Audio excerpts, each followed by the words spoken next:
जाता है। कहते हैं लोग कि आपने जो पिछला कर्म बिगाड़ा है वो भोगो, फिर उसके बाद तुम भक्ति करो।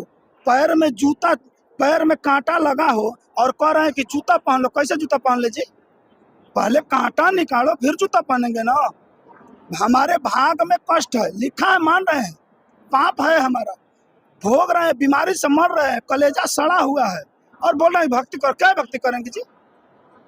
वेद में, इसी ऋग्वेद में, अभी हम दिखा देंगे, यहीं पे दिखाएंगे, इसी ऋग्वेद में लिखा है, यदि कोई मौत के कगार पे खड़ा हो, अंतिम समय से में चला गया, समय से परे चला गया हो, तो भी मैं उसे 100 शरद ऋतुओं तक जीने के लिए बल प्रदान कर देता हूँ। क्या वेद झूठ बोल रहा है? यही कहा गया है कि वेद कतेब झूठे नहीं भाई, और झूठे हैं जो समझे नहीं।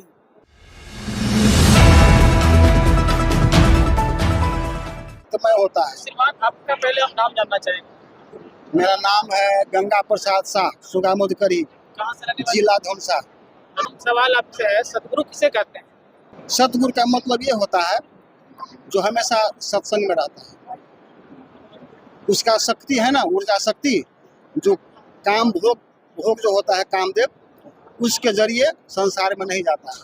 उसका शरीर जो है, शक्ति जो है ऊपर की ओर जाता है। उसका बोलना, उठना, बैठना, चलना सब शांत स्वभाव में होता है, शांतमय होता है। श्रीमान, इसका परिभाषा जो है आप जो दे रहे हैं कि जो सत्संग करता हो या जो भी अभी आपने बताया, तो इस जो परिभाषा है वो आप अपने मन से बनाए हैं या फिर इसके पीछे कोई तथ्य भी है? ऐसा है, मान लीजिए कोई ये बॉल बढ़ रहा है, प्रकाश दिखाता है, लेकिन ये शक्ति कहाँ से आता है? किसी और जगह जहाँ पर जो चुंबक और पानी का पावर हाउस है, उसी तरह बॉल में शक्ति नहीं है, माध्यम।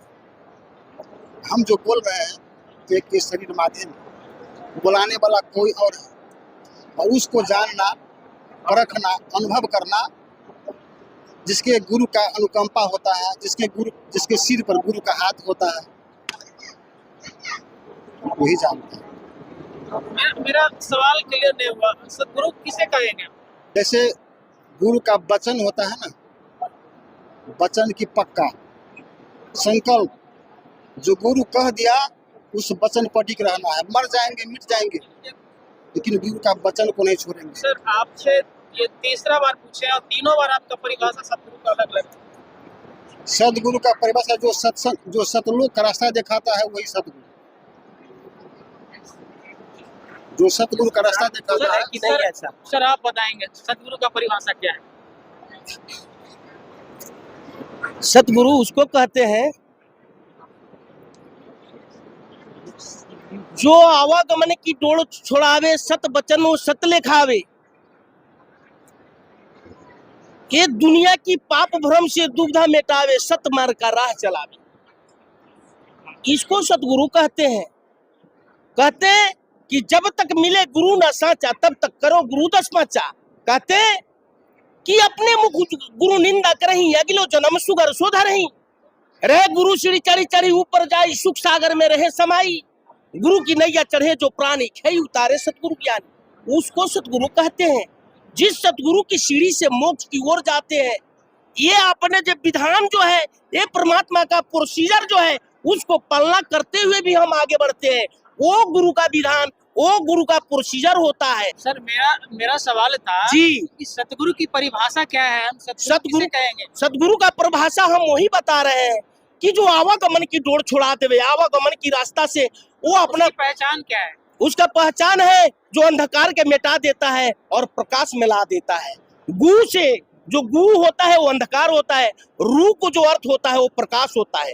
वो अंधकार से जीवों को उठाकर वो ज्ञान की प्रकाश में डाल देवे, उसको सतगुरु कहते हैं। सर, मेरा कहने का आशय ये है जी कि अभी आप टीवी चैनल खोलिए, आस्था खोलिए, जी, संस्कार खोलिए, लाखों गुरु मिल जाएंगे जी मेरे जैसे लोग सच्चे सतगुरु की पहचान कैसे कर सकते हैं? जी। आज जो है ये पूरा 21 ब्रह्मांड के अंदर में एक तत्वदर्शी श्री संत रामपाल जी भगवान हैं, जो ये सदगुरु की रूप में आकर पालन ये अपना आचार्य विचार ये संसार में फैला रहे हैं, सतभक्ति फैला रहे हैं। आज जो है ये पहचान करने के लिए ऐसे तत्वदर्शी संत रामपाल जी भगवान जैसे जो है ये गुरु होना चाहिए। वो संसार में जितने जो है मंडलेश्वर है, एक गुरुजन है, एक योगी है, जोगी है, राग है, बैराग है, योग संन्यास है, जितने मंडलेश्वर है, जितने जो है, लेकिन उनमें सब में जो है तत्वदर्शी संत रामपाल जी सर, ये महाराज है आपने जो परिभाषा दिया जी। ये भी परिभाषा दे रहे हैं सदगुरु का। जी आप दोनों के पास तथ्य क्या है, मुझे बताने के लिए आपके पास तथ्य क्या है? जी। सतगुरु आप तो मुझे जो मर्जी आएगा सदगुरु इसे कहते हैं, वो कहेंगे सदगुरु उसे कहते हैं, आखिर कोई तो प्रमाण होना चाहिए ना। सतगुरु तो स्वयं परमात्मा को ही सतगुरु कहे जाते हैं, और जो तत्व मिलाए जाते हैं उसको गुरु कहे जाते हैं। तो सतगुरु पुनर्तो परमात्मा है, उसको हम सतगुरु कहते हैं। और जो ये संसार में जो ज्ञान, ये प्रकाश जो देते हैं उसको गुरु कहते हैं। तो सतगुरु और गुरु में विश्लेषण किया जाए तो अंतर इतना है, जो सतगुरु होते हैं वो पूर्ण परमात्मा को संगी दिया जाता है, वो पूर्ण परमात्मा सतगुरु है। जो सदगुरु होते हैं वो पूर्ण परमात्मा जी, जो पूर्ण परमात्मा वो सतगुरु होते हैं। क्या कहना चाहेंगे आप? सतगुरु का मतलब होता है, ये शरीर है ना, इस शरीर का भवसागर का, ये 9 इंद्रिया, 25 प्रकृति, 9 इंद्रिया, 6 चक्र, ये सब को पार करके एक प्रकाश की भांति दिखाई देता है, पूरे प्रकाश हो जाता है, और वो फिर शरीर में आकर के कोई गलत काम करने पर तैयार नहीं होता है। वो जो आप ध्यान साधना की बात कर रहे हैं, उसको कहता है सदगुरु। उसका नाम नहीं है, वो न दिन है न रात है। जब वो मतलब परमात्मा से अलग है। परमात्मा का मतलब हुआ मेरा आत्मा, उसका पर का आत्मा। लेकिन सदगुरु जो है, भगवान बोले या परमात्मा बोले, वो उनसे अलग है सदगुरु या एक ही होता है? आत्मा और परमात्मा, आत्मा का अर्थ हुआ मेरा आत्मा, पर का आत्मा। लेकिन सदगुरु का अर्थ हुआ जो प्रकाश है, निराकार है, वहाँ पर कुछ नहीं है, और वही उसमें रहना, जो सदा के लिए उसमें रहता है, जिसका दिमाग में एक भी विचार नहीं चलता है कोई गलत काम का, और उसमें रह लेता है। और जो सुख उसमें मिलता है वो सुख संसारिक कोई चीज में नहीं मिलता है। जो शांति मिलता है उसमें, जो आनंद मिलता है, जो सरोवर है, ये माथा का मेमोरी का शांत, शरीर शांत, हर कुछ शांत, जो उसमें मिलता है वो संसारिक भौतिक सुख में कुछ में नहीं मिलता है। उसको जो प्राप्त कर लेता है ध्यान के माध्यम से और भक्ति के माध्यम से और वचन के माध्यम से और पारखी के माध्यम से, अगर शत्रु की तरफ चलेंगे और परखी नहीं बनिएगा, अनुभव नहीं कीजिएगा, जो गुरु आपको लखाने वाला नहीं होगा, तब तक आप उस गुरु को, उस सत्य को नहीं जान सकते हैं। आप पागल भी हो सकते हैं उस मार्ग को चाहेंगे हम पारखी भी नहीं है और मुझे गुरु भी करनी है, कैसे करेंगे? गुरु करेंगे तो आपको अब तो हम अननोन बहुत है, कुछ का जरूरत पड़ता है। स्कूल कॉलेज से निकले हैं, मुझे सदगुरु करनी है। ये एक दर्शन शास्त्र है। जिस तरह से बीएससी करता है, एमए करता है कोई विभाग लेकर के, उसी तरह ये दर्शन शास्त्र है। दर्शन शास्त्र पढ़ना तुरंत पढ़ना नहीं होगा, इसके लिए कुछ दिन समय देना पड़ेगा। आप चाहेगा 1 ही मिनट में पढ़ लेंगे, तो प्रैक्टिकल और थ्योरी, सदगुरु के जिनके पास में अनुकंपा होता है, माथा पर हाथ है, ये पढ़ने के लिए कहाँ जाना? उसके लिए पाठशाला में जाना पड़ेगा। कौन पाठशाला? जहाँ गुरु की पाठशाला हो। हम 3 ठो गुरु किए हैं, जानते हैं। पहला तो गुरु, जिंदगी खत्म हो जाएगी फिर आप क्या होगा तुम? पहले सदगुरु साहब का बच्चे जब जन्म लिए, तब गला में कंठी पड़ गया, नाम गंगा रखा। इसके बाद में वहाँ भी साहब का सतनाम का गुरु माँ बाप का सेवा से हमको संतुष्टि नहीं हुआ, तब गए भगवान ओशो रजनीश के आश्रम में गए पुणे। वहाँ पर ध्यान किए बहुत, वहाँ पर ध्यान करके फिर 2-3 रोज हुआ है, चाय बन गई, 2-3 रोज हुआ है, इसमें आए हुए। तो यहाँ भी देखे गुरु का वचन पर अधिक जोर। अगर वचन नहीं पालन करेंगे तो जान, रक्सी, बीड़ी, सिगरेट आपको छूटेगा नहीं। दूसरा बात, राम जो कहे हैं, राम की तरह वचन के मानना पड़ेगा, और सत्य में रहना होगा, ध्यान करना पड़ेगा, पारखी बनना पड़ेगा, ध्यान में पारखी बनना पड़ेगा, अनुभव करना होगा, अनुभव की आंख से देखना होगा। ये आंख से नहीं, अनुभव की आंख चाहिए। परखना पड़ेगा कि ये कहाँ कौन देवता है, कौन देवी बैठा है, कौन भूत बैठा है। ये सब आपको बर्बाद कर रहा है, शरीर को बहुत टेंशन दे रहा है। अभी आप क्या कर रहे हैं? अभी हम, आपका गुरु कौन है? हमारे गुरु तो कबीर साहब, कबीर साहब। हाँ, इसमें भी आए हैं, इसमें भी आए हैं। तो यह भी एक महात्मा है, संत है, तो मेरा तो प्रेमी है। कोई महात्मा हो तो उसे मैं गला लगता हूँ, कोई संत है उसका उससे भी गला लगता हूँ, चरण भी पकड़ता हूँ। तो ये परिभाषा आप खुद गढ़ते हैं या फिर आपके पास कोई प्रमाण होता है किसी भी चीजों का, सदगुरु का, धर्म का, ईश्वर का? ये परिभाषा आपने खुद गढ़ा है या फिर आपके पीछे कोई लॉजिक प्रमाण भी हो? अपने आप से घर बनाए। अपने आप से? मेरे पीछे किसी को सुन लेता हूँ, कहीं वहाँ सुनता हूँ, कहीं वहाँ प्रश्न पूछता हूँ, कुछ मिलता है, अनुभव करता हूँ हमारे यार कैसे कैसे लोग रहते हैं यार यहाँ पर।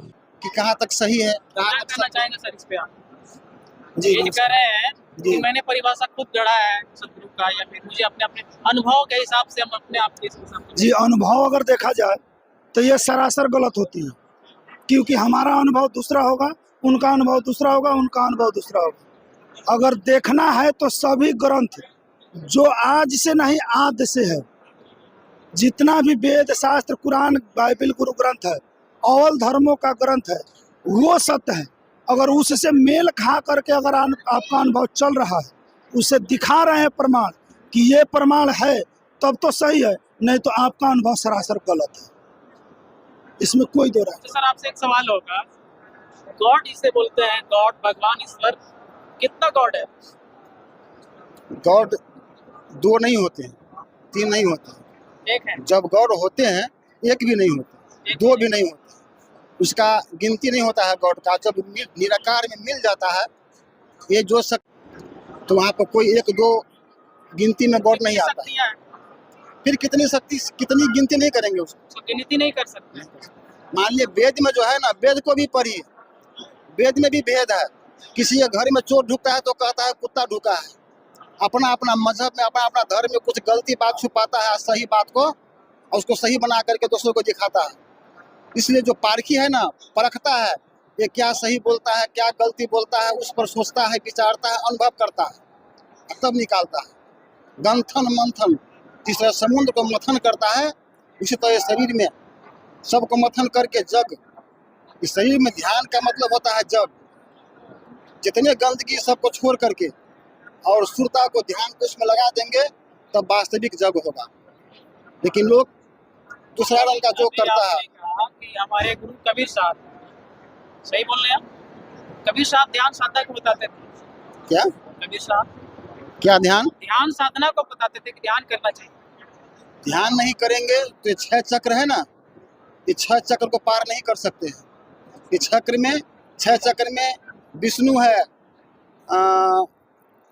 लक्ष्मी है, क्या कहते हैं, ये ब्रह्मा है, सावित्री है, गणेश है, दुर्गा है, यानी कि देवी का अनेक रंग का रूप है और देवता का भी अनेक रंग का रूप है। किसी किसी को भूत पकड़ता है तो पहले भूत बोलता है, सारे बात जो बता रहे हैं, जब भूत कबीर जाता साहब ने कहा है, भूत जाता है तब देवता आता है। ये मन जो है ना, बहुत भारी भूत है, किसी को पकड़ता है तो छोड़ता नहीं है, धामी के पास जाना पड़ता है। और यह भूत जब गुरु के पास जाएगा, गुरु के वचन मानेगा, ध्यान करेगा, तो भूत असली चला होगा तो भूत के सामने नहीं टिक सकता, और नकली होगा तो और बहुत भूत पकड़ेगा, देवी पकड़ेगा। क्या कहना चाहेंगे इस पे? जी, हम कहना चाहेंगे जो जैसे अभी बताया गया था अनुभव के बारे में, तो ये अनुभव जैसे अभी ये बता रहे हैं कि 6 चक्र है, जबकि एक नहीं, हम आपको यहाँ 2, 4, 10 ग्रंथों में प्रमाणित करके दिखाएंगे इस शरीर में 8 चक्र है, 6 नहीं है 8 है। यही अनुभव गलत साबित हो गया। दूसरा चीज जो ये बता रहे हैं गुरु अपने से हमको परखना होगा। जीव की बस की है परख करना? यहाँ है कोई जो तो कह दे कि हम परख के बता दें कि सवाल इंसान यही को था कि हमने भाई कॉलेज लाइफ में निकला और हम कैसे परखेंगे? नॉलेज परख है का नहीं है। मुख्य उद्देश्य है हम अपने ग्रंथ को ढूंढेंगे। हमारे ग्रंथों में बताया गया है कि वो गुरु कौन होगा, उसका पहचान क्या होगा, उसकी प्राप्ति कैसे होगी, हर जगह बताया गया है। गीता के अध्याय 4 का श्लोक 23 में साफ कहा है कि उस तत्वदर्शी संत के पास जाओ। गीता अध्याय 15 का श्लोक 1 में कहा है कि जो उल्टा वृक्ष के बारे में बता देगा वही तत्वदर्शी संत होगा। कबीर सागर में लिखा है कि वो जो तत्वदर्शी संत होगा उसका 4 लक्षण होगा। सबसे प्रथम ही सारे वेदों को खोल के दिखा देगा, वो तत्वदर्शी संत है। वेदों में लिखा है, यजुर्वेद में लिखा है, अध्याय 19 का मंत्र नंबर 25, 26, 30 में लिखा है कि वो गुरु का पहचान, वो गुरु जो होगा 3 समय की भक्ति करवाएगा। सुबह पूर्ण परमात्मा की, दोपहर सभी देवताओं की सत्कार की और शाम का सबका आरती करवाएगा। वो गुरु उसी को अपना शिष्य बनाएगा जो अभक्ष्य पदार्थों का सेवन न करने का आश्वासन देता हो। वो प्रमाण है। अभी भगत जी बोल रहे हैं कि परमात्मा निराकार है। वेद में स्पष्ट लिखा है परमात्मा साकार है, अपने सिंहासन पे बैठा हुआ है, दिखने वाला देखता है, दिखाई देता है। ये अनुभव सरासर गलत है। वेद जो कहेगा वो हम मानेंगे, अनुभव हम किसी को एविडेंस नहीं। हमारे दर्शकों को दिखा सकते हैं? एकदम दिखाएंगे, सारे वेद में लिखा है। अभी हम दिखाएंगे वेद, लाइए ऋग्वेद लाइए, हम दिखाते हैं। उसमें साफ और स्पष्ट लिखा है कि राजा के समान बैठा हुआ है। ऋग्वेद मंडल 9 सूक्त 82 मंत्र नंबर 1-2 में अभी लिखा है। लाइए ऋग्वेद, हम दिखाते हैं। टेबल के सामने जाइए। निराकार कैसे है, अब ये प्रूफ करेंगे कि निराकार कैसे है। इसमें ये रहा पहले ऋग्वेद देखिए, फोकस इस पे दीजिए। पहले ये दिखाइए नहीं। ऋग्वेद यहाँ स्पष्ट लिखा है, जो सर्व उत्पादक प्रभु, प्रकाश स्वरूप, सद्गुणों को वृष्टि करने वाला, पापों के हरण करने वाला, राजा के समान दर्शनीय है। दर्शनीय है। जब राजा के समान देखने वाला है तो फिर निराकार कैसे हुआ? ये वेद कह रहा है। फिर इनका अनुभव कहाँ से हो गया कि निराकार है? ये स्पष्ट वेद कह रहा है कि वो राजा के समान दर्शनीय है। अब ये प्रूफ करे कि कहाँ बताया गया है? क्या कहना चाहेंगे सर? ऋग्वेद में लिखा हुआ गलत है या आप सही है? 1 मिनट। जब किसी के माथा में भूत आता है, चाहे देवी अवता है, उसको देखता है कोई? अनुभव करना पड़ता है। लेकिन वो देवी उसको कितना छटपटाता है, कितना खिलवाता है, कितना करवाता है, कोई देखा है उसको? उसी तरह सतगुरु है ना, हमारे शरीर में आता है, आत्मा में आता है और जाता है। जिसका अनुभव है, आपको कैसे होगा? आप सत्संग नहीं किए हैं, आप ध्यान नहीं किए हैं, आप वचन नहीं किए हैं, आप सफा नहीं हुए हैं। जिस दिन आप सफा हो जाएंगे, सत्संग कैसे करेंगे? 1 मिनट। जिस दिन आप सफा हो जाएंगे, जिस तरह से बादल जो गर्म होता है तो वहाँ कहाँ से मेघ आकर बरसता है, गर्मी नहीं होता है तो बरसता है। उसी तरह आप जब तक व्याकुल नहीं होंगे परमात्मा को पाने के लिए, जब तक आप सफा नहीं होंगे, वचन से, कर्म से, सत्य से सफा नहीं होंगे, इस शरीर को सफा नहीं करेंगे ध्यान के माध्यम से, वचन के माध्यम से, सत्यक्रम के माध्यम से, सत्य से, तब तक आपके भीतर में परमात्मा वास नहीं लगा, सतगुरु नहीं आएगा। उतना क्षुद्र नहीं जो आपके पास में घर घर में घूमता रहेगा। जहाँ पर कुत्ता बिलाई नहीं कहते हैं, गंदा। तो कितना परेशान होना पड़ेगा इसके लिए? बहुत तपस्या करना पड़ता, जन्म जन्म तपस्या करना पड़ता है। प्रमाण दीजिए ना, हजारों जन्म तपस्या करता है, प्रमाण क्या है? तब उसके पास में सदगुरु आते हैं सत्संग सिखाने के लिए, दिखाने के लिए संसार को। इतना सस्ता नहीं है। वेद पढ़ लेंगे, हम गुरु बन जाएंगे। पोथी पढ़ी मेरा सीधा सवाल है, पोथी एक पढ़ी लाइन में पढ़ी बताइए। पोथी पढ़ी पढ़ी जग मुआ, पंडित भया न कोई। पोथी भी सहारा है, वेद भी सहारा है, लेकिन साथ साथ प्रैक्टिकल करना पड़ेगा। सुनिए ना, मेरा एक बात सिर्फ सिंपल एक आप बस यस और नो में जवाब दीजिए। ये ऋग्वेद में लिखा हुआ गलत है या सही है? बस हाँ या सही या गलत में बताइए। देखिए, वेद को ले सकते हैं, माध्यम ले सकते हैं वेद को, लेकिन बात घुमाइए नहीं। मेरा सवाल सिर्फ इतना ही था, प्रैक्टिकल करना सही पड़ेगा। है या गलत? प्रैक्टिकल करना पड़ेगा। मान लीजिए कोई कहे साइकिल चलाओ, ऐसे ऐसे चलाओ, जब तक चलाइएगा नहीं तब तो सीखिएगा। उसी तरह से तो सर ये परमात्मा चलाने के कह रहे हैं ना, ये राजा के समान है और दर्शनीय है, अब कैसे चलाइएगा? हम तो कहते हैं राजा आप नहीं, कहिए कि निराकार हम तो कहते हैं राजा जो है ना, जनक जी महाराज राजा थे, लेकिन उसके पास में सत्यता का गुण था। संत थे जनक महाराज, अष्टावक्र हुए, विदेही जनक जी संत थे, राजा थे लेकिन संत थे। वो सारी बात ठीक है, राजा थे, संत भी थे। वो भी ठीक है, राजा भी संत बन सकता है, लेकिन बहुत से राजा का इतना संसार का जाल होता है ना। आप कैसे बात को दूसरे दिशा में ले जा रहे हैं? मेरा सवाल सिर्फ इतना ही है कि इसमें जो लिखा हुआ है कि राजे तो राजा के समान दर्शनीय है, ये गलत है या सही लिखा हुआ है? देखिए, अब राजा में संत है, उसका पारख करना पड़ेगा, अनुभव करना पड़ेगा, जांचना पड़ेगा, खोजना पड़ेगा, तब मानेंगे। इनका अध्ययन किया? हम ये लोग ये सब नहीं पढ़े। नहीं पढ़े। जैसा कि आप बताएं कि हमने अपने अनुभव से सतगुरु का परिभाषा गढ़ा, ईश्वर का परिभाषा गढ़ा, उसके बाद हमने निष्कर्ष निकाला कि ईश्वर निराकार। मान लीजिए कोई राजा है, उसको जो गाली दे देंगे, तुरंत क्रोध में आ जाएगा, वो संत नहीं है। संत का मतलब हो जहाँ जाएंगे वहाँ ऑटोमेटिक कैसा भी पागल रहेंगे वहाँ पर शांत हो जाएंगे। माथा शांत हो गया, सतलों की बातें करने लगे, ध्यान की बातें करेंगे, वचन की बातें करेंगे और शांत बना देगा तो समझेंगे कि सतलोक के आश्रम के रहने वाले सतलोक में रहने वाले राजा है। आप बताएं, अच्छा है बुरा नहीं पब्लिक। मानिएगा, ना हम इनके तरफ है ना आपके तरफ है। मेरे जैसा युवा आज के समय में ऐसे ही भ्रमित काफी है, ऐसे ही लोगों से काफी भ्रमित है।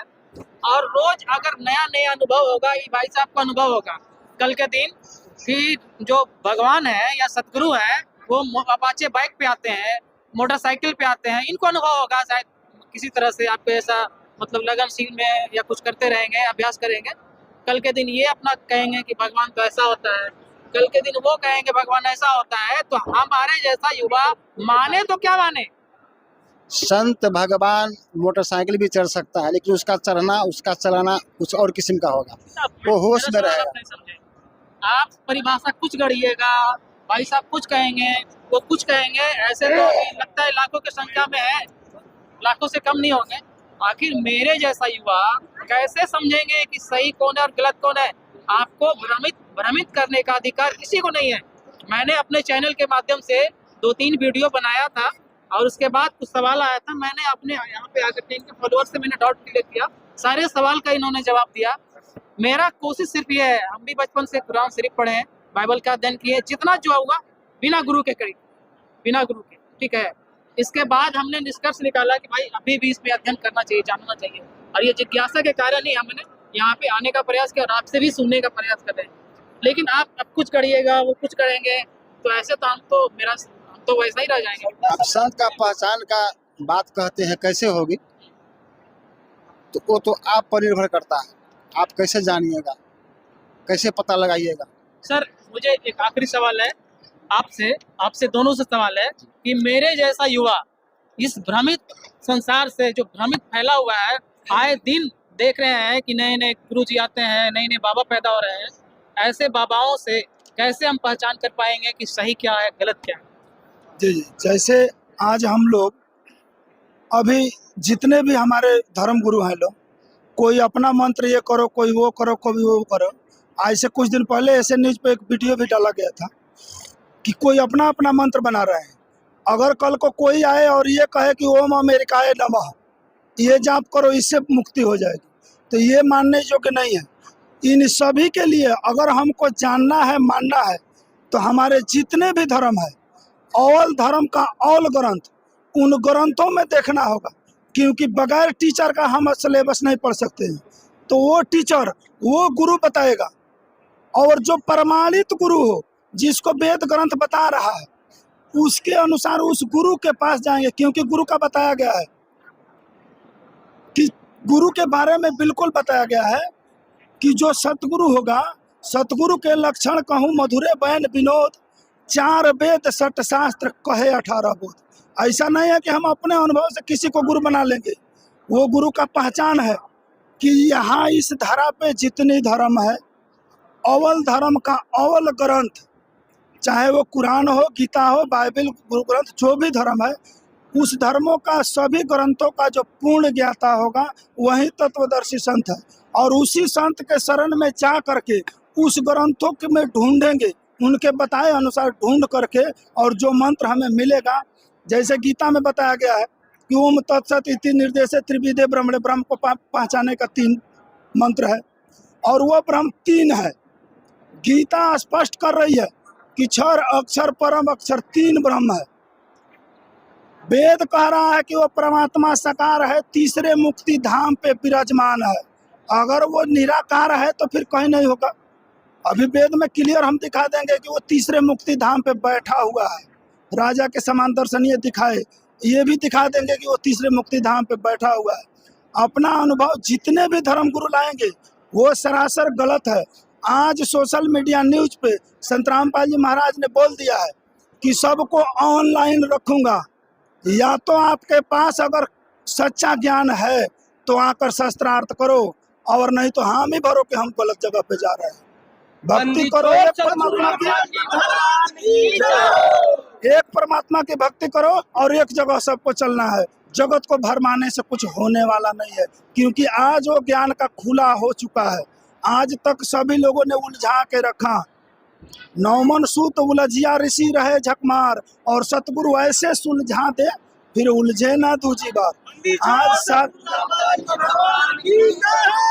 एक सवाल है, मैंने बचपन से देखा, हमारे मुस्लिम भी मित्र रहे हैं, ईसाई भी कुछ लोग हैं जो हमारे मित्र हैं। जी। सब लोगों ने कहा कि यार तुम भले अलग हो या हम अलग हैं, लेकिन बनाने वाले हम सबको भगवान एक है। ठीक। ठीक है, बोलता तो जरूर है, जी। लेकिन वो कुछ लोग नमाज पढ़ते हैं, कोई कुछ करते हैं, हम लोग कुछ कर रहे थे।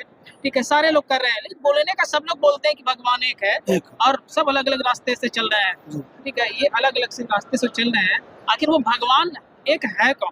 वो एक भगवान कबीर साहब है, क्योंकि वेद में लिखा है। पहले लीजिए, ये कुरान शरीफ है, देखिए ना, कुरान मजीद तजुर्मा फतेह मोहम्मद खान साहब चलन, ये हिंदी अनुवाद है। देख लीजिए, हिंदी में लिखा है, यहाँ लिखा इसका हिंदी है।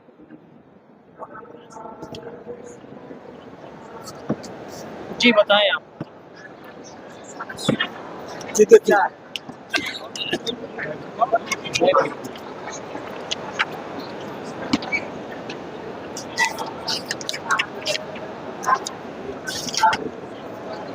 फोकस कीजिए। अलीउल कबीर, अल्लाह कबीर, स्पष्ट लिखा है। अलीउल कबीर एकदम ठोक बजा कर है। भगवान की जय हो। अभी प्रथम हुआ, इसमें हम और दिखा रहे हैं।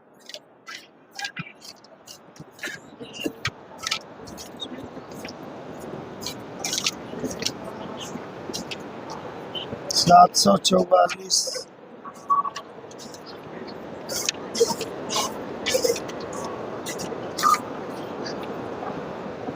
अलीउल कबीर।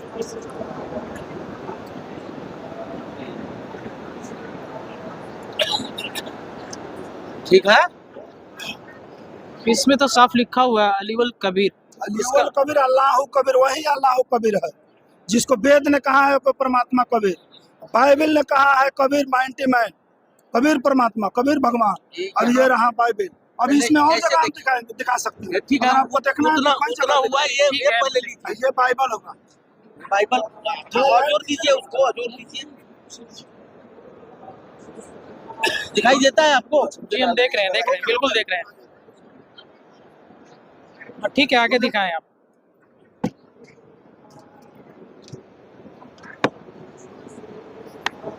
कबीर 90 मैन,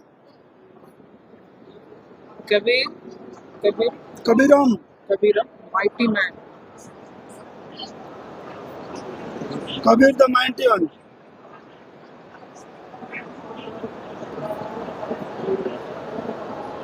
ये बाइबल में तो इस यीशु मसीह का जिक्र है, पर इसमें कबीर लिखा हुआ है साफ साफ। परमात्मा बगैर तो कोई ये नहीं कबीर चल माइटी चल सकता है। वन। यहाँ पे भी लिखा है कबीर। आज अगर देखा जाए तो बता रहा है कि अनुभव बताएगा। अनुभव क्या बताएगा जी? अगर गुरु हमारे शिक्षक नहीं बताएंगे तो हम कहाँ से बता देंगे? वो सर्वशक्ति है, सर्वशक्ति है। हम कैसे जान सकते हैं? हमको तो गुरु जी बता रहे हैं। वेदों में कहा लिखी हुई है। वेदों में कहा।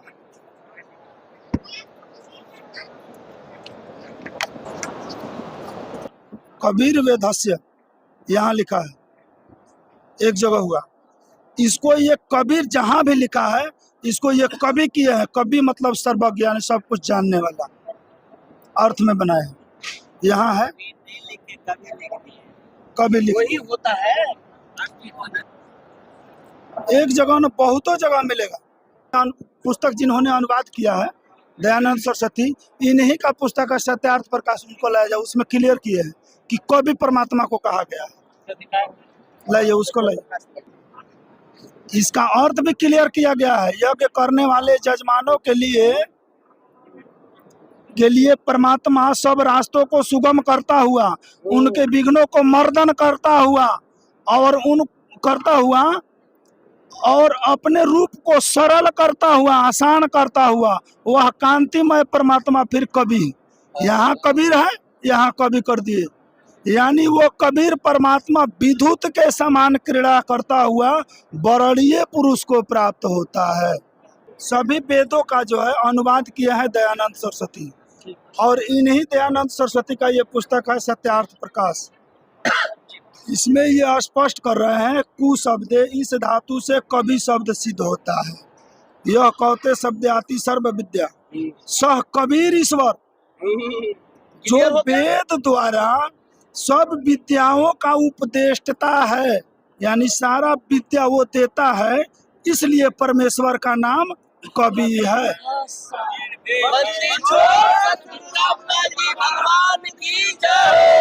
इन्होंने जहाँ जहाँ अनुवाद किया, इस वीडियो को देख रहे हैं, इस लाइन से तो बिल्कुल क्लियर हो जा रहा है, जहाँ जहाँ पे कवि लिखा हुआ है उस कवि का अर्थ क्या है ये यहाँ साफ साफ दिखा हुआ है। इसलिए परमेश्वर का नाम कवि है। दिखाएंगे जरा, इस लाइन को फिर से दिखाएंगे। कबीर लिखा हुआ है इसलिए परमेश्वर का नाम कवि है। और अभी आप जो देख रहे थे अथर कौन सा था, ऋग्वेद। ऋग्वेद में जितने जगह लिखा हुआ है कि कवि कवि, जहाँ भी जिक्र है इसका आशय क्लियर है, वो कवि का कहने का अर्थ है परमेश्वर। तो आपका अल्लाह वो ईश्वर जिसे एक कहते हैं वो एक कबीर साहब जी वो एक कबीर साहब है, क्योंकि वही अल्लाह कबीर है, वही परमात्मा कबीर है, वही कबीर इज गॉड है, वही सबका करता धरता है। और ये गीता बता रहा है, उनके नीचे 3 और है। यहाँ से मुक्ति पाने का मार्ग जो है इस सीढ़ी बाई सीढ़ी स्टेप से हमें निकलना होगा। 8 कमल चक्र यहाँ पे है, जिसमें सबसे नीचे गणेश जी, उससे ऊपर ब्रह्म सावित्री, यहाँ फोटो में भी लगा है कई जगह। गरुड़ पुराण में लिखा है, देवी भागवत पुराण में लिखा है, अथर्ववेद मंडल, अथर्ववेद मंडल 10 सूक्त 1-2 मंत्र नंबर 31, उसमें साफ लिखा है अष्ट चक्र 9 द्वारा, यानी ये शरीर जो है इसको 8 चक्र और 9 द्वार सीधा खुला में बनाया गया है। ये 8 चक्र में 8 देवता है।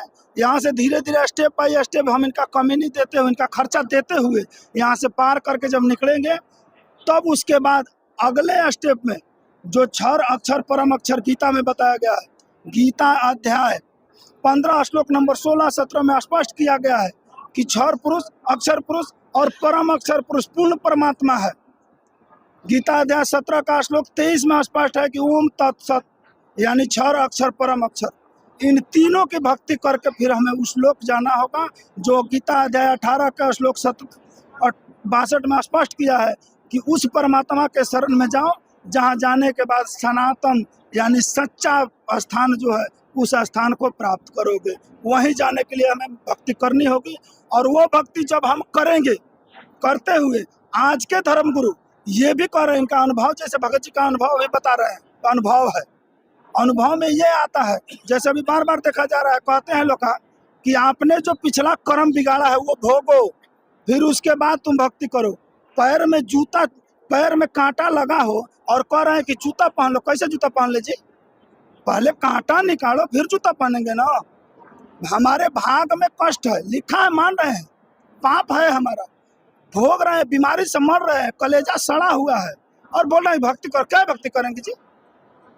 वेद में, इसी ऋग्वेद में, अभी अब दिखा देंगे, यहीं पे दिखाएंगे, इसी ऋग्वेद में लिखा है, यदि कोई मौत के कगार पे खड़ा हो, अंतिम समय से में चला गया, समय से परे चला गया हो, तो भी मैं उसे 100 शरद ऋतुओं तक जीने के लिए बल प्रदान कर देता हूँ।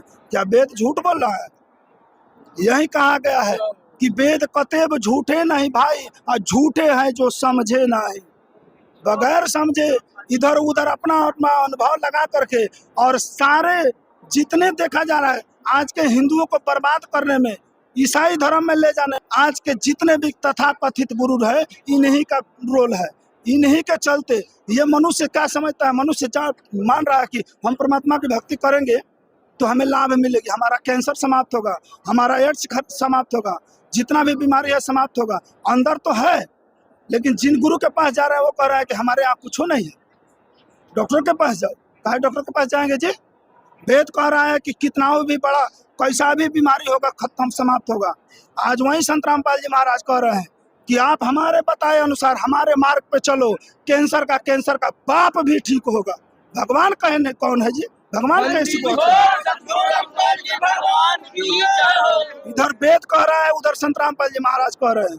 बाकी दुनिया के कोई है जो एक भी कैंसर का मरीज ठीक करवा के दिखा दे अपने भक्ति से? सरासर लोगों को भरमा करके, और तब उसके बाद हमारे हिंदू समाज के जितने भी लोग हैं भाग के जा रहे हैं कहाँ? ईसाई के पास, क्योंकि वो लोग कह रहे हैं कि इधर आओ हम ठीक कर देते हैं। वहाँ भी होता नहीं है कुछ, थोड़ी बहुत राहत मिल जाएगी, क्योंकि झाड़ फूक में भी पावर है। जहाँ हम लोग हैं मंत्र में पावर है। पावर क्या करता है? थोड़ा सा लाभ दे देगा, फिर उसके बाद भोगते रहो। लेकिन यहाँ जब इस मार्ग से जुड़ेंगे, संत रामपाल जी महाराज के द्वारा नाम दीक्षा ले करके भक्ति करेंगे, शास्त्रों के अनुसार जब भक्ति करेंगे, तो कैंसर के पाप एक नहीं 1 लाख प्रमाण आपको हर जगह मिलेगा। यहाँ कई जगह घूम के देख लीजिए, या फिर यूट्यूब पर रियल स्टोरी करके, रियल स्टोरी संत रामपाल जी महाराज, उसको सर्च कीजिए। मैंने देखा है कई सारे वीडियो देखे हैं जिसमें आपके जो साथी हैं या संत रामपाल जी महाराज के फॉलोअर कहिए, उनके अनुभव को हमने देखा है। आपने अभी जो देखा, इनके एक फॉलोअर से हमारी बात हो रही थी, जिन्होंने सारे तथ्यों को बताया। मेरा 2 डाउट क्लियर हुआ, खास करके जो हु इज गॉड और जो कहा जाता है कि भगवान एक है, वो एक भगवान कौन है। मैंने सारे तथ्यों के साथ देखा, काफ़ी बहुत बढ़िया से इन्होंने समझाने का प्रयास किया। आपके कोई भी सवाल और कोई सवाल होगा तो आप हमसे कमेंट बॉक्स में ज़रूर पूछ सकते हैं। हमारा सब कोशिश होगा कि आपके सवालों का जवाब दिया जा सके। धन्यवाद। प्रकाश है, एक लेंस लेकर के आग लगाते हैं, प्रकाश को केंद्र करके छोटा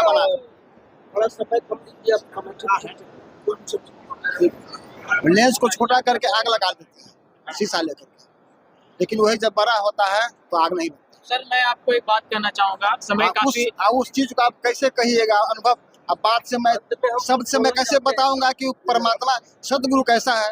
ये शब्द में तो नहीं है, अनुभव में। सर मैं एक स्टूडेंट लाइफ से मैंने आगे आया हूँ। अभी जितने युवा यहाँ पे, अभी बहुत सारे युवा भी हैं यहाँ पे, मैं एक बात कहूँ, बुरा नहीं मानिएगा, हम लोग आजकल के युवा काफ़ी पढ़े लिखे लोग हैं। आज का जो जनरेशन पढ़े लिखे लोग हैं, आपके बातों को मैं मानने वाला नहीं हूँ। क्यों नहीं मानूंगा? क्योंकि आपके पास तथ्य नहीं है, आप अनुभव की बात कर रहे हैं। आप इसी तरह का एविडेंस पेश करिए, हम लोग मानेंगे कि हमको समझने का प्रयास करेंगे। तथ्य के साथ बात करिए, तब लोग युवा मानेंगे। अभी जितने भी यूथ है, क्यों मानेंगे? आपको बात बताइए जरा। आप कह दिया कि कबीर जो है सो सदगुरु है, महापुरुष है, कबीर है, बात क्यों माने? लेकिन कोई अपना अपना भाषा में सदगुरु का नाम रखा, कोई राम रखा है, कोई कृष्ण रखा है, कोई कबीर रखा है, यानी कि शब्द में वो नहीं है, अनुभव की बात है। अनुभव जिसके पास में होगा वही जानेगा और उसका शक्ति को परखेगा, और जिसका पास में अनुभव नहीं है आप अपने उसका स्तर कुछ से जो भी बोल रहे हैं, इसके पीछे कोई तथ्य नहीं है। मेरा कहने का आशय है कि हम आपकी बात को क्यों माने। तो ठीक है, आपको जिसको बात को मानना चाहते हैं, जिस पर भरोसा विश्वास है, वही कीजिए। जी जी, इनका जो कहना है अभी कि कबीर सतगुरु है, इनका कहना है कबीर सतगुरु। ये कबीर सागर है, खेमराज श्री कृष्ण प्रकाशन मुंबई से प्रकाशित है। एविडेंस, क्योंकि आज की जो दुनिया है प्रमाण देखेगी, मैं भी वही बगैर प्रमाण का कोई आता है वो सरासर झूठ बोल रहा है, इसमें कोई तोहमत का सवाल नहीं है। प्रमाण देखिए, अगर कबीर साहब ने सतगुरु है, वही सब कुछ करते हैं, तो फिर इसमें क्या कह रहे हैं? इसी कबीर सागर में इन्होंने स्पष्ट बोला है कि जब वो समय आएगा मैं अपना अंश पठाऊंगा। यहाँ पे बिल्कुल कह रहे हैं वो कि चौथा युग जब कल युग आई तब हम अपनो अंश पठाई। अंश पठाने को कह रहे हैं कि मैं अपना अंश पठाऊंगा, और जब वो आएगा काल फंद छूटे नरलोई सकल सृष्टि परवानिक होई। ये काल कौन है जी? वही ज्योत निरंजन जिसको हम 3 ब्रह्म बताए थे, क्षर पुरुष, वही काल है। इसका जो फंदा है जिसमें हम आज आके उलझे हुए हैं, भगत जी कह रहे हैं कि निराकार निराकार। गीता जी में स्पष्ट कहा है उन्होंने कि मैं जोग माया के द्वारा छिपा हुआ रहता हूँ, मुझे कोई नहीं जानता, इसलिए वो निराकार है। वही ज्योत निरंजन काल ब्रह्म है। उनकी भक्ति से हम कहाँ जाएंगे? उनको श्राप लगा है कि हर रोज 1 लाख जीवात्मा को भून के खाने की। वो भून के खा रहे हैं, जब तक उनकी भक्ति करेंगे वहीं भुनाते रहेंगे। इन्होंने स्पष्ट कहा कि मैं अपना अंश पठाऊंगा, और उस अंश का प्रमाण भी इसी ग्रंथ में लिख दिए कि उसका पहचान क्या होगा, वो भी मैं इसी किताब में दिखा देता हूँ। अभी होगा गुरु के लक्षण 4 बखाना, 4 लक्षण उन्होंने बताया, उससे पहचान करो कि वही गुरु होगा, बाकी नहीं होगा। और उन्हीं की देखा देखी आज लाखों की संख्या में गुरु बन के बैठ गए। ये साफ कर रहे हैं कि प्रथम ही वेद शास्त्रों का ज्ञान है। सारा वेद शास्त्र धर्म ग्रंथ जितने भी है सभी का क्लियर प्रमाण खोल के वो धर्म गुरु दिखा देगा, वही होगा। दूजे पुण्य हरि भक्ति मम करम बानी, यानी वो भगवान की भक्ति जो करेगा वही कहेगा। तृतीय समदृष्टि समानी, उसके नजर में कोई न छोटा है, न बड़ा है, न राजा है, न रंग है, सब बराबर होगा। चौथा वेद विधि सब कर्मा, ऐसा नहीं है कि हम अपना अनुभव पेश करते जाएंगे, पढ़ना होगा, सीखना होगा। कहाँ पढ़ना होगा, सीखना होगा जी? आज के समय है पढ़ने का। सीधा प्रमाण पेश कीजिए कि वो परमात्मा है, ये गुरु है, इसका पाने का तरीका ये है। 2 दिन में नाम दीक्षा लीजिए, अपना भक्ति कीजिए, अपना काम कीजिए, काम करते करते भक्ति करके पार करना है। आज के समय में किसी के पास है समय जाके जंगल में बैठ कर तपस्या करने का?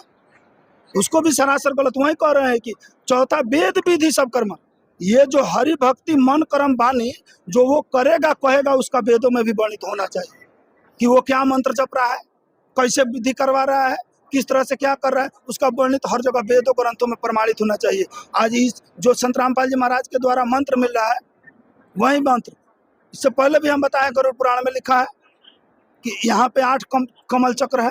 उस 8 कमल चक्र में कौन कौन से देवता है, उन्हीं का मंत्र गुरु जी देते हैं। मंत्र बताने का हमें पावर नहीं है।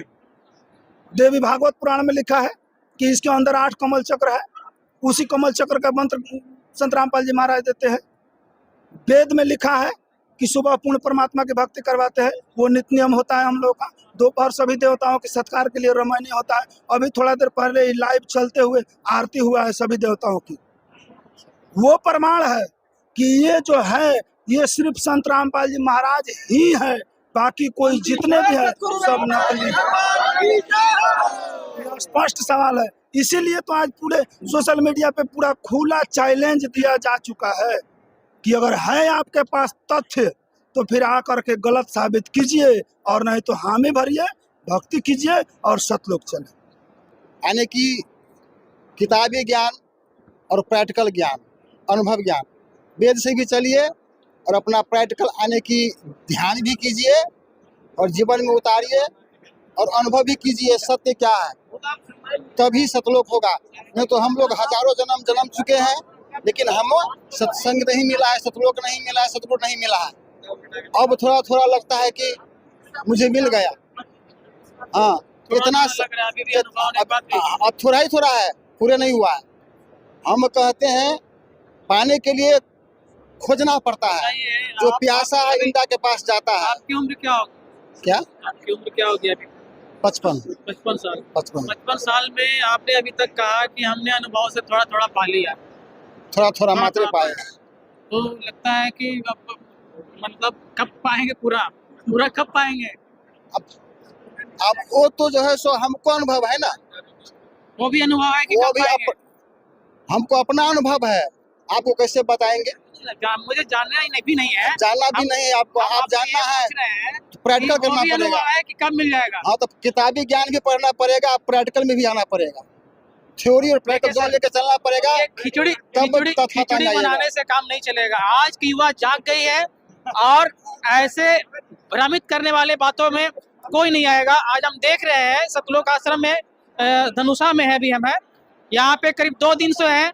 यहाँ पे काफी संख्या में युवा हैं जो पढ़े लिखे हैं और बड़ी संख्या में देखने को मिल रहा है। इसके पीछे अगर कोई वजह है तो यही वजह है, जो प्रामाणिक ज्ञान दे रहे हैं संत रामपाल जी महाराज, यही वजह है आज युवा जो है इनके साथ जुड़ रहे हैं। धन्यवाद।